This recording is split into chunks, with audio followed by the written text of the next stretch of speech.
Hello நண்பர்களே, welcome to mix media. இன்றைக்கி நம்ம ஒரு கிரேவி வகை தான் பார்க்க போகிறோம்.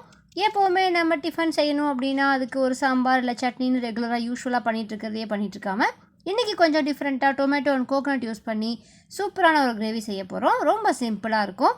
ஸோ யாரானாலும் ஈஸியாக செஞ்சுக்க முடியும். வாங்க வீடியோக்குள்ளே போகலாம். ஃபர்ஸ்ட் நம்ம கடாய் வச்சுக்கலாம். கடாய் ஹீட் ஆனதும் ஆயில் ஆட் பண்ணிக்கோங்க. நான் இன்றைக்கி கடலெண்ணெய் யூஸ் பண்ணியிருக்கேன். ஆயில் ஹீட் ஆனதுக்கப்புறமா கடுகு ஆட் பண்ணிவிட்டு கடுகு நல்லா பொரிஞ்சதுக்கப்புறமா ஆனியன்ஸ் ஆட் பண்ணிக்கலாம். ஆனியன்ஸ் நல்லா தின்னாக ஸ்லைஸாக கட் பண்ணிக்கோங்க. நிறைய ஆனியன்ஸ் போட்டிங்கன்னா இந்த கிரேவி நல்லா டேஸ்ட்டாக இருக்கும். ஆட் பண்ணிவிட்டு நல்லா வணங்கட்டும். ஆனியன்ஸ் நல்லா வணங்கி வரதுக்குள்ளே நம்ம இந்த கிரேவிக்கு தேவையான ஒரு பேஸ்ட்டை அரைச்சி எடுத்துக்கலாம். ஃபர்ஸ்ட் அதுக்கு மிக்ஸி ஜார் ஓப்பன் பண்ணிக்கோங்க. அதில் 1 கப் ஆஃப் கோகோனட் ஆட் பண்ணிவிட்டு கூடவே கொஞ்சமாக பொட்டுக்கடலை ஆட் பண்ணிக்கோங்க. ஒரு 1/4 கப் ஆட் பண்ணிங்கன்னா சரியாக இருக்கும். ரொம்ப பொட்டுக்கடலை போட்டிங்க அப்படின்னா நம்மளுடைய கிரேவி ரொம்ப திக்காகிடும். ஸோ மைல்டாக ஆட் பண்ணிக்கோங்க.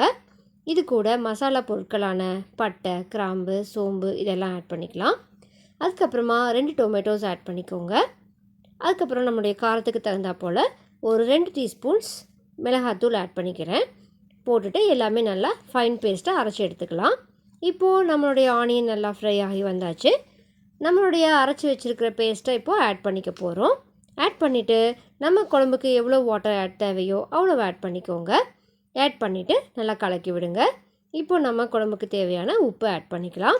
ஆட் பண்ணிவிட்டு நல்லா குழம்பு கொதித்து வரட்டும். அவ்வளோதாங்க, நம்ம குழம்பு ரெடி ஆயாச்சு. ஃபைனலாக கார்னிஷிங்க்கு கொத்தமல்லி தழை தூவி இறக்கிடுவோம். இந்த ரெசிபி இட்லி, தோசை, பணியாரம், ஊத்தப்பம் இதுக்கெல்லாம் சூப்பரான காம்பினேஷனாக இருக்கும்.